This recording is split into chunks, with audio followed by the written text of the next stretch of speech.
Nous voici à la dernière étape de cette leçon sur la phrase complexe. Nous commençons avec les deux exercices que vous aviez à faire. Pour le premier exercice, vous avez pu relever les verbes conjugués des phrases afin de pouvoir mettre entre crochets les différentes propositions et repérer les mots qui servaient à les introduire, c'est-à-dire les conjonctions de subordination. Attention, même si est une conjonction composée de deux mots et alors que également. La même chose était à faire sur le deuxième exercice. Souligner en rouge les verbes conjugués, pouvoir mettre entre crochets les différentes propositions et nous allons ensemble faire le repérage des conjonctions de subordination et les différencier des pronoms relatifs. Pour pouvoir bien faire la différence entre les deux, il faut faire attention au mot qui est complété à chaque fois par le subordonnant. Dans la première phrase, avant son mariage, Harpagon demande qu'on lui apporte un bel habit. La question que l'on va poser pour avoir comme réponse cette proposition subordonnée, c'est Harpagon demande quoi ? Le mot complété, c'est le verbe. Cela nous indique l'objet de la demande d'Harpagon.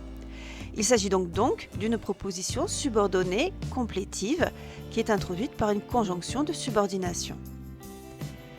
La deuxième, le serviteur avertit le cocher pour qu'il prépare les chevaux. Il l'avertit, pourquoi ? C'est donc bien le verbe avertir ici qui est complété. Nous avons un complément de phrase, c'est le but dans lequel il avertit le cocher. Nous avons donc comme mot introducteur une conjonction de subordination pour que. Pendant qu'il épie ses enfants, Harpagon imagine qu'ils en veulent à son argent. La première proposition est introduite par le mot pendant que, une conjonction de subordination. Harpagon imagine quoi ? La dernière proposition complète bien le verbe imagine. C'est une proposition subordonnée conjonctive introduite par une conjonction de subordination qui est complétive du verbe. Élise aime Valère qui se dissimule chez Harpagon. Cette fois-ci, la proposition subordonnée qui se dissimule chez Harpagon n'est pas le complément de aime. Elle n'aime pas qui se dissimule, elle aime Valère. Et c'est Valère qui se dissimule. Le nom complété est donc le nom Valère, et comme c'est un nom qui est complété, l'élément introducteur ici est un pronom. Nous avons affaire à une proposition subordonnée relative. Marianne, qu'Harpagon veut épouser, aime en secret Cléante. La proposition subordonnée nous indique qu'il s'agit de Marianne, qu'Harpagon veut épouser. Autrement dit, ça nous donne des renseignements sur le nom Marianne. C'est un nom qui est complété, non pas un verbe. Nous avons donc affaire à une proposition subordonnée relative, introduite également par un pronom relatif.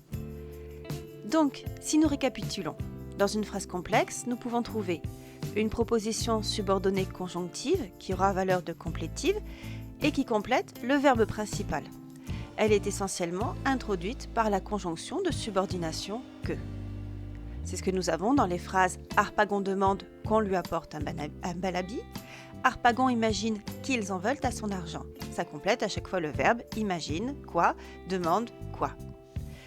Nous avons vu que nous pouvons aussi avoir des propositions subordonnées conjonctives qui sont des compléments de phrases. Et elles sont introduites à ce moment-là par une conjonction de subordination qui va exprimer une circonstance. C'est ce que nous avons dans la phrase 3. Pendant qu'il épie ses enfants, Harpagon imagine qu'ils en veulent à son argent. Une proposition subordonnée, complément de temps. Ou la 2. Le serviteur avertit le cocher pour qu'il prépare les chevaux. C'est l'objectif de l'avertissement, le but. Enfin, nous avons vu que nous pouvons avoir une proposition subordonnée relative qui cette fois-ci n'est plus complément d'un verbe, mais complément d'un nom ou d'un groupe nominal, et ce nom, on le nomme l'antécédent. Il précède toujours le pronom relatif qui introduit la proposition subordonnée. Par exemple, l'antécédent de la dernière phrase, Harpagon veut épouser, l'antécédent du pronom relatif est Marianne. Dans la phrase précédente, Valère qui se dissimule chez Harpagon, l'antécédent du pronom relatif qui est le nom Valère. La liste des pronoms relatifs est à connaître par cœur, qui, que, quoi, dont, où, et vous avez aussi quelques petits pronoms composés, lequel, duquel, auquel, etc.